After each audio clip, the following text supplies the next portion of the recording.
उस समय सिद्धार्थ गौतम के नाम से अपने गाँव में गौतम बुद्धा को एक घायल पक्षी मिला। वो अपने भाइयों के साथ उन्हें एक घायल पक्षी मिला और फिर उन्होंने उसको मलहम पट्टी करी और फिर उसके बाद अपने पास रख लिया। तभी आखेटक आया जिसने उसे मारा था। फिर उसके बाद उसने बताया कि ये मेरा पक्षी है, इसे मुझे दे दो। गई बात न्यायालय में सभी ने सुनी और जानी। गई बात न्यायालय में सभी ने सुनी और जानी। सभी ने जानी कि ये बात क्या है। और तभी इसमें राहुल जो होते हैं वो अपनी माता यशोधरा से विनती करते हैं कि मुझे रात को सुलाने के लिए कृपया मुझे रात को नींद आने के लिए एक कहानी सुनाओ। तो उनकी माँ ने उन्हें ये कहानी सुनाई और इसमें उन्होंने उसमें उन्होंने अपने पति के लिए ही बताया कि उन्होंने कैसे एक घायल पक्षी को बचाया था जिसके तीर लगा हुआ था। और जब बात न्यायालय में गई तो फिर सभी ने निर्णय लिया और कहा कि ये पक्षी आखेटक को नहीं मिलेगा क्योंकि सबको जीवन मिलना चाहिए, निरपराध को जीवन मिलना चाहिए। और इस कविता की एक पंक्ति है, उस पंक्ति का नाम है कोई निरपराध को मारे दानी संपूर्ण कविता का सार है। कोई निरपराध को मारे दानी संपूर्ण कविता का सार है। इस पंक्तियों में यह बताया गया है कि हमें निरपराध की रक्षा करनी चाहिए और उन्हें जीवन दान देना चाहिए।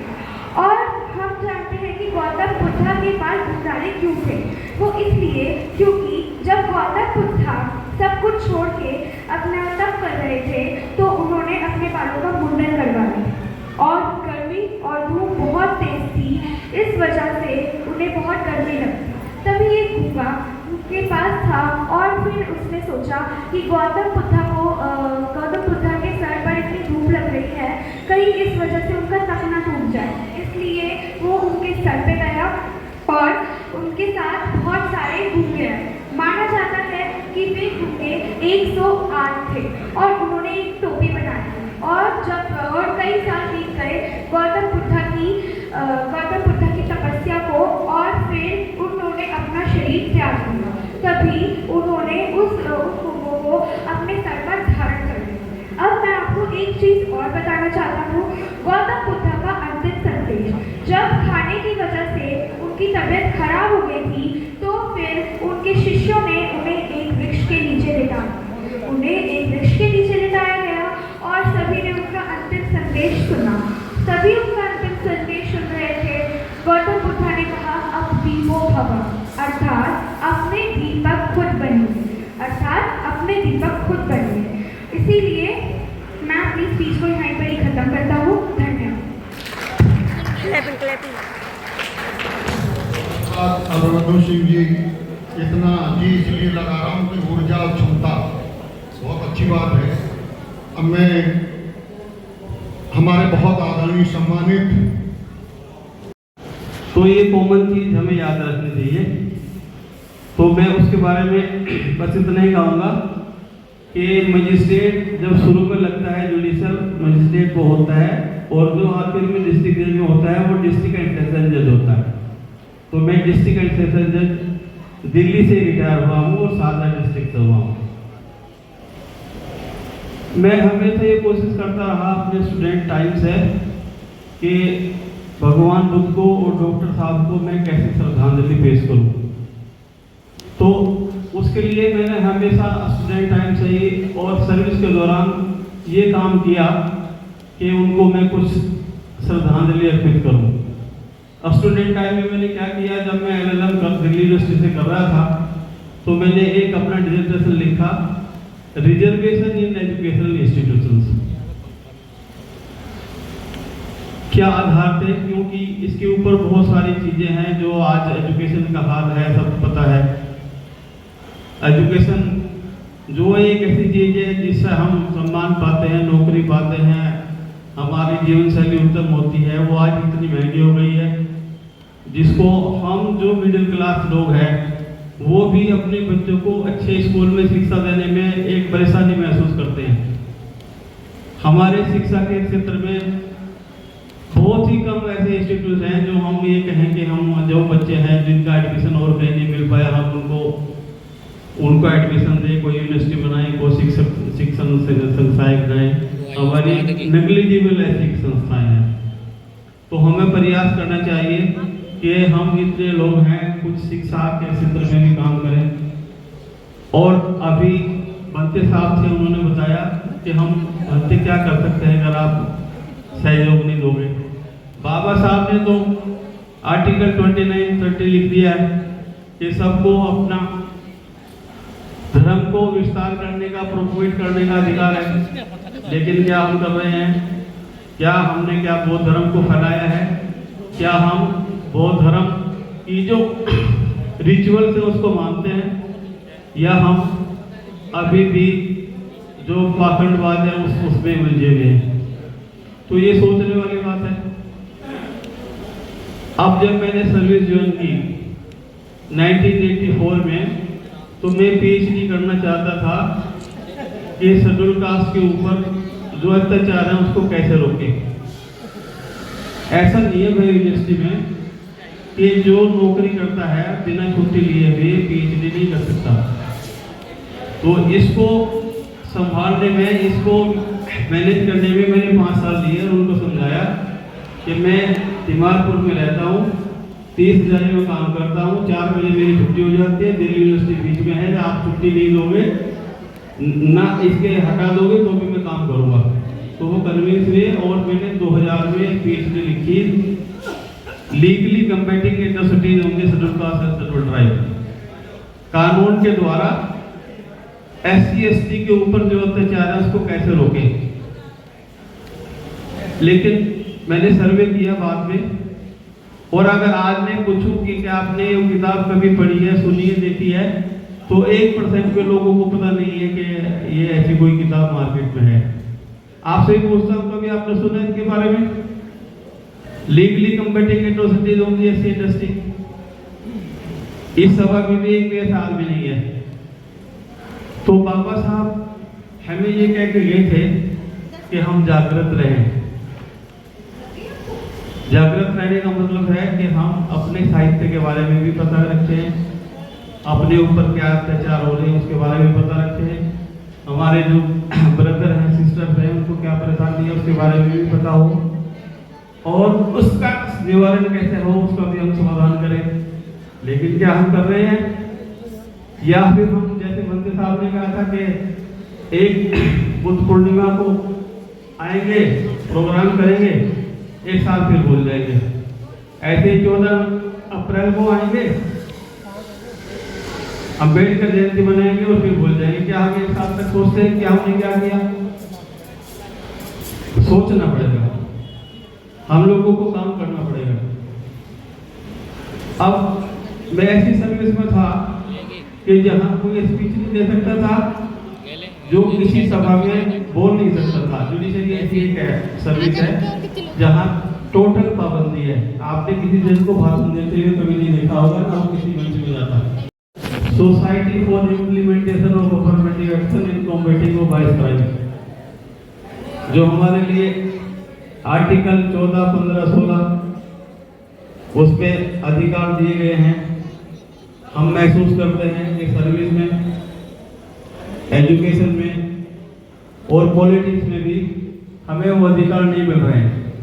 तो हम उसको कैसे प्राप्त करें, उसको कैसे इम्प्लीमेंट करवाएं, और जो एट्रोसिटी होती है उसको हम कैसे रोकें, उसके लिए हमें उसका स्पीच रिकॉर्ड करते हैं, उसको अपनी साइट पर अपलोड करते हैं और उसको यूट्यूब पर सर्कुलेट करते हैं, ताकि क्योंकि आजकल सोशल मीडिया का ज़माना है, हम यहाँ बैठ गए, बात हुई, 2 घंटे 4 घंटे याद रहेगा और फिर भूल जाएंगे। लेकिन अगर सोशल मीडिया पर डाल दिया तो कभी ना कभी आप, जब भी आपकी इच्छा होगी, आप देख सकते हो। तो मेरे आपसे निवेदन है कि आप ये एक लाइन जरूर याद रख लो, siaacbc.org। इस पर आप डालोगे गूगल पे या व्हाट्सएप पे, जो ये साइट खुल जाएगी। और इसके लिए जो भी आप मदद करना चाहते हो, मतलब किसी की कोई, मान लिया आपके पड़ोस में किसी के ऊपर जायजी हुई है, आप हमें बताओ, हम उसकी हेल्प करेंगे लीगली। या हमारी संस्था ऐसी है कि सड़कों पर नहीं जा सकती, लेकिन कोर्ट में और वैसे लड़ सकती है। इसके अलावा हम ये चाहते हैं, आपने सुना होगा कि जितने जर्नल हैं जैसे all India reporter, supreme court cases, उसमें क्या होता है जितने सुप्रीम कोर्ट हाई कोर्ट के डिसीजन होते हैं वो पब्लिश होते हैं। तो अभी इंडिया में ऐसा कोई जर्नल नहीं है, ऐसी कोई मैगजीन नहीं है जिसमें शेड्यूल कास्ट के जजमेंट के बारे में कोई छपता हो। वो अलग अलग किताबों में छपता है। अगर किसी के कोई प्रॉब्लम होती है तो अनेकों मैगजीन देखनी पड़ती है जब मैगजीन निकलता है। तो हम लोगों ने रजिस्टर करवाने के लिए एक प्रयास किया है, तो उसका नाम है अफर्मेटिव एक्शन जर्नल। तो वो जैसे ही रजिस्टर हो जाएगा फिर हम एक मैगजीन को शुरू करेंगे ताकि SC/ST के ऊपर जो cases supreme court high court decide करती है उसको छाप दें और अगर गलत है उसको चैलेंज करें। तो ये सब एक्टिविटी हम कर रहे हैं। उसका मकसद ये है कि हम बाबा साहब के बताए हुए रास्ते पर आगे बढ़े, भगवान बुद्ध के बताए हुए रास्ते पर आगे बढ़े, श्रद्धांजलि दें और अपने कार्य से उनको श्रद्धांजलि दें। इसके अलावा कई बार ऐसा होता है कि हम बिल्कुल बेसहारा महसूस करते हैं। तो किसी ने कहा है अगर आप बेसहारा हो तो किसी का सहारा बनो। आप बिल्कुल हताश हो, आप बिल्कुल गरीब हो, हमेशा मजबूर हो, लेकिन फिर भी आपकी ऐसी स्थिति है कि आप किसी न किसी की मदद कर सकते हो। तो ऐसे में भी अपने आप को मत झुकने दो, मत ऐसा महसूस करो कि मैं मजबूर हूँ। अपने से नीचे वाले को देख के साथ बटोरो और लोगों की सहायता करो। जितने भी ग्रंथ हैं, चाहे आप किसी धर्म के लो, और हम कहते हैं कि जो लॉर्ड बुद्धा के जो लिटरेचर है उसमें अगर आप उसको पढ़ते हो, समझते हो, तो 10 चीज हैं जिसको अगर हम नियंत्रण कर लेंगे अपने ऊपर तो हमें कोई प्रॉब्लम नहीं होगी। तो सबसे पहला है अहंकार, ईगो। उसके ऊपर हमें नियंत्रण करना है। चाहे हम कितनी अच्छी पोस्ट पे पहुंच जाएं, कितना धन हमारे पास हो जाए, तो हम कभी भी अहंकार नहीं करेंगे, सबसे प्यार से बात करेंगे। दूसरा है रिवेंज। अब किसी ने हमारे साथ बदतमीजी कर दी, हम उससे बदतमीजी नहीं करेंगे। हम बदतमीजी का जो जवाब है प्रेम से देंगे। अभी हमारे से पूर्ववक्ता ने बताया काम वासना लस्ट ऐसी चीज है जो आदमी को अंधकार में ले जाती है। फियर, डर अनेक प्रकार के डर हैं। नौकरी छूटने का डर, बीमारी का डर, बुढ़ा होने का डर, बच्चे एडजस्ट नहीं हो रहे उनका डर। तो हमें डरना नहीं है, हमें प्रयास करना है कि अच्छा काम करें, लेकिन डरना नहीं है। डर से बहुत दिक्कत होती है, बीमारी होती है, टेंशन होती है, तो उसको डरना नहीं, चिंता नहीं करनी और ग्रीड नहीं करना। ग्रीड, लालच सबसे बड़ी एक जो नुकसान करती है ग्रीड है। लालच के तौर पर चोरी करते हैं। भगवान बुद्ध ने कहा कि चोरी नहीं करनी, लेकिन अगर हमने लालच के ऊपर कंट्रोल नहीं पाया तो हम चोरी करेंगे, गलत काम करेंगे या रिश्वत लेंगे, ये भी चोरी है। तो हमें ऐसा कोई काम नहीं करना है जिसमें ग्रीड हो। ग्रीड हमने अपने ऊपर कंट्रोल कर लिया तो सब कुछ कंट्रोल है। निंदा हमें किसी की नहीं करनी है। गौतम साहब ने जो बताया या जो इनकी खूबियां हैं उसमें से उनकी खूबी लेनी है, जो अगर इनकी कोई बुराई है उसको छोड़ देनी है। हर आदमी परफेक्ट नहीं है। अगर 10 अच्छाई है तो एक बुराई भी है, तो हमें बुराई छोड़नी है, अच्छाई लेनी है। निंदा किसी की नहीं करनी है। घृणा, जिसके हम खुद गुलाम है, जिसके हम खुद विक्टिम है। घृणा की शिकार है हम। कास्ट बेस पर घृणा होती है। घृणा की शिकार है, अपमानित होते हैं, एट्रोसिटी होती है। ये प्रिजुडिस बायसनेस सब घृणा की वजह से है। तो चाहे कोई कुछ भी करे, लेकिन हम इन सबसे दूर रहेंगे। ये हम अपने जीवन में उतारेंगे। क्रोध और एंगर, आपने क्रोध किया, आपकी बुद्धि वश हुई, तो क्रोध जब होगा कोई काम नहीं करेंगे, उसको कंट्रोल करना है।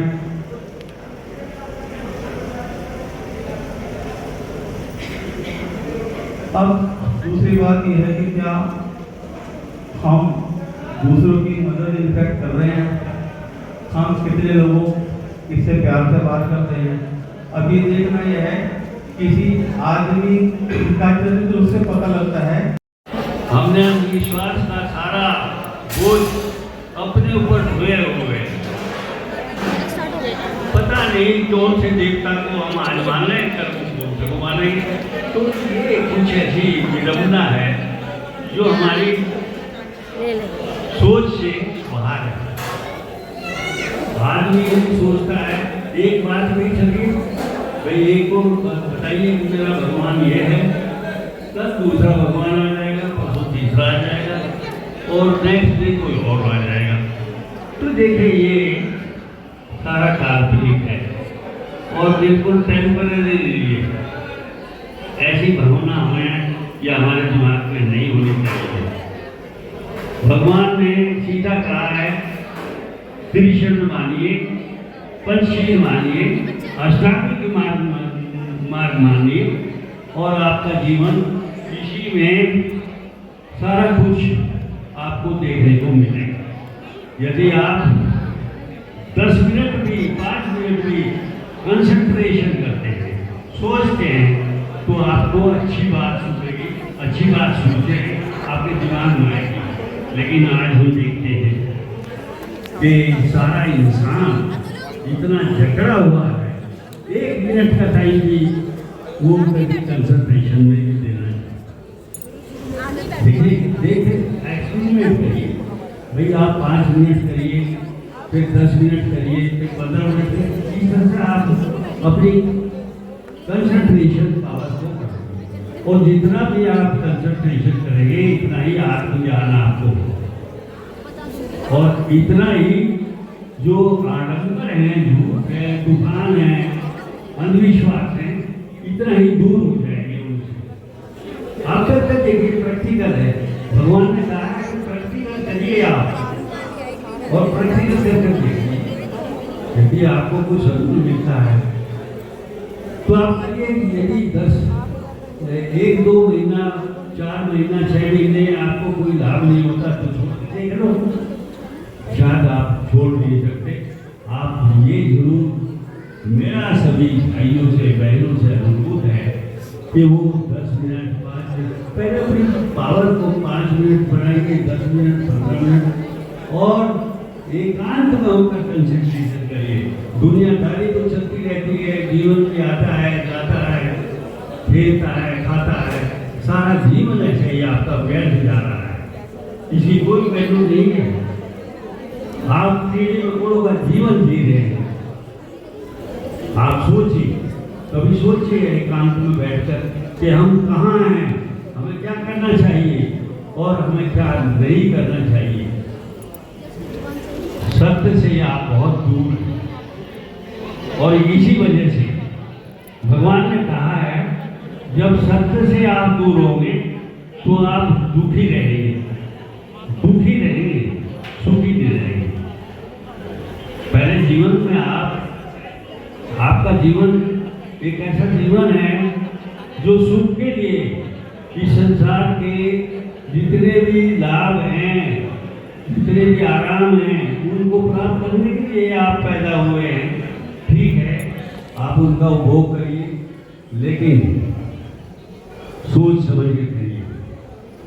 जितने भी आप सुख की भावना कल्पना करेंगे, इतना ही आप दुख का भी मुकाबला करने के लिए तैयार हैं। दुख और सुख बराबर चलते हैं। यदि आज कोई सुखी है तो कल दुखी होगा। ऐसा ये रोटेशन है। बाबा साहब ने भी एक अपने रोटेशन बुक में, रोटेशन बुक है उनकी, ये हमारे गौतम जी उस पुस्तक को जानते हैं, देखा है उन्होंने, वो उस पर लिखा भी है कि आज जो ऊंची जाति के लोग हैं उन्हें डाउनवर्ड जाना, उन्हें नीचे आना पड़ेगा, और जो आज नीचे के लोग हैं नीचे स्तर पर जी रहे हैं, सब असमानताओं का देख रहे हैं, वो कब सुख की संभावनाओं से जीते, उन्हें सुख मिलेगा। तो साथियों, आपने बहुत अच्छा आज हमारे संपर्क में अच्छा अपना टाइम दिया है। हम आपके बहुत आभारी हैं। ये ट्रस्ट आप बाहर से आने वाले व्यक्ति जो समय समय पर लाभान्वित करते रहते हैं अपने विचारों से, अपनी विचारधारा से, उनका और विशेष रूप से बाहर से जो हमारे बहनें या हमारे दूसरे साथी आते हैं, हम उनका भी बहुत आभार प्रकट करते हैं कि वो 2 किलोमीटर 1 किलोमीटर चलकर यहाँ आते हैं और आप लोगों के बीच में वो आपकी बात सुनते हैं, अपनी बात सुनाने की कोशिश करते हैं। इतना जरूर है कि शायद कुछ ऐसे साथी आते हैं जो अपने विचार यहाँ रखना चाहते हैं, लेकिन समय के अभाव की वजह से उन्हें शायद समय नहीं दे पाते। इसके लिए हम क्षमा याचना करते हैं हम लोगों से। आप लोग आए, आज बहुत अच्छा लगा और बड़ी शांतिपूर्वक आपने एक ऐसे महान पुरुष का, एक जो धरती का विधाता है, इस संसार का सब कुछ है, उसका निर्माता, उसका संहार करता सब कुछ है, उसके बारे में आपने आज आए और अपने विचार रखे, अपना सहानुभूति, अपना लगाव उस भगवान के बारे में आपने दिया। इसके लिए ये ट्रस्ट और विशेष रूप से जो यहाँ की कार्यकारिणी है, देखिए यहाँ खाने की थोड़ी सी व्यवस्था है, उसमें आप और मंच पर बैठे श्री बलजोत सिंह, श्री गौतम जी और आप सब सम्मानित सज्जनों को नमस्कार करते हुए, बहनों, भाइयों और बच्चों को प्यार और सत्कार देते हुए अपनी बात कहना चाहता हूँ।